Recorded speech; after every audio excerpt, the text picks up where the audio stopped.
Hello again, this is Monsignor John Kasza from St. James in Novi, and today's topic for our self-help series is going to be faith.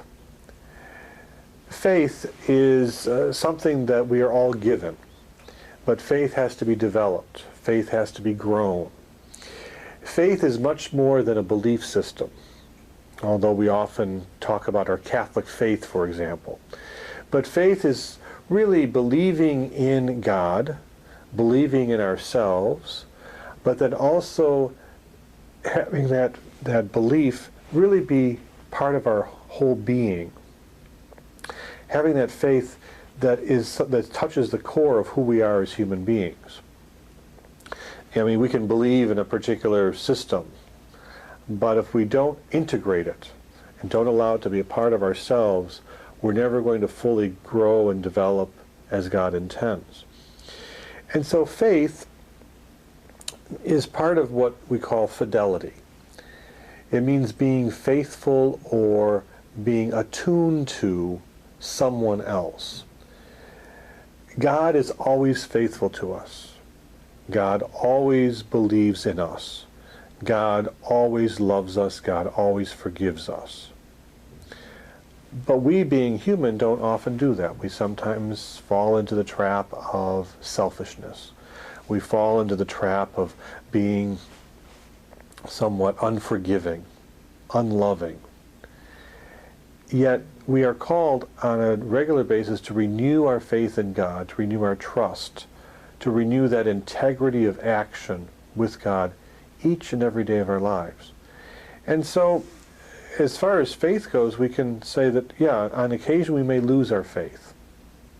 We may end up not believing. We may not be able to see how God is acting in our life at that moment. We may have concerns that God has somehow abandoned us, or somehow that God doesn't care about us. But one image I'd like to give you to kind of talk about how, God is always there. Remember when you're learning how to ride a bicycle, you have your father or your mother helping you to get on the bicycle. Perhaps they put training wheels, and they pushed you, and they stood behind you. And as you went through, you were pedaling really fast, and you're going. At some point, they release, and you go on your own. Now, you still believe that they're back there. That's why it gives you that. But eventually you realize, wait a minute, I'm doing this on my own. God, your parent is still there. They're watching from a distance. They're seeing how you were able to start out and then grow and do things on your own. They're still watching you. They're still caring for you, but they're letting you be yourself. That's what faith is that God helps us initially and then lets us go on our own, but God is never far away. God is always watching. God's always observing. And if by chance, like we sometimes do when we're driving a bicycle, we fall down, Mom or Dad were right there to help us to get back on the bicycle. So too God is there. We may not be able to see Him, we may not be able to feel Him, but we should know that He's always present to us. And so when we lose our faith, and this happens to people, especially who go through different times in their life where they have a particular tragedy or difficulty that comes up and they think, well, where was God in all of this? Well, God was standing over there. He was observing to see how we would develop and grow, how we would use the talents He's given us, the brain He's given us, to develop a solution and to get through it.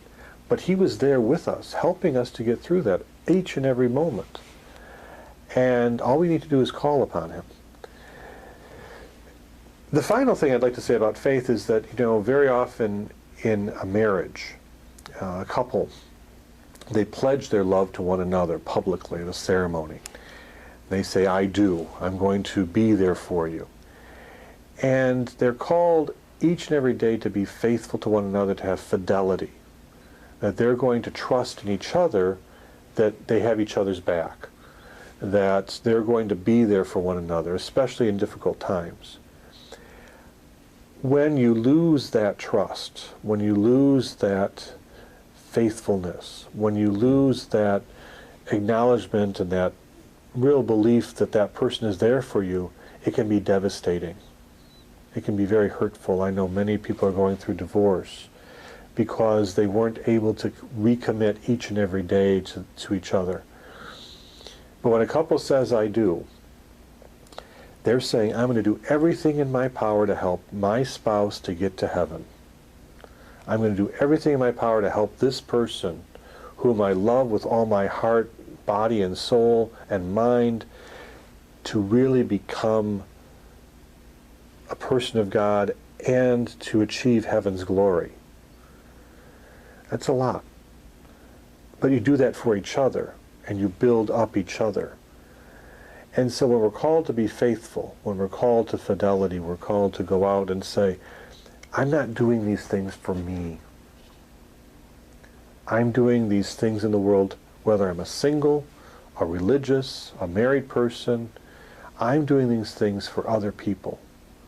That other people can see the presence of God in their lives and become a better person and to move forward in love.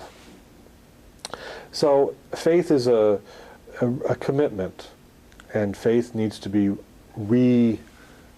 recommitted each and every day. We have to make a steadfast promise to ourselves that we're going to be faithful. That even during tough times, even during difficult times, we're still going to trust in the other person, we're still going to trust in God especially, to move forward and to go into the world looking at the world through God's eyes. Seeing that whatever happens, God is present. And that God is always standing there beside us, watching us, and stepping in when necessary to help us to get through until at last we see God face to face in His kingdom.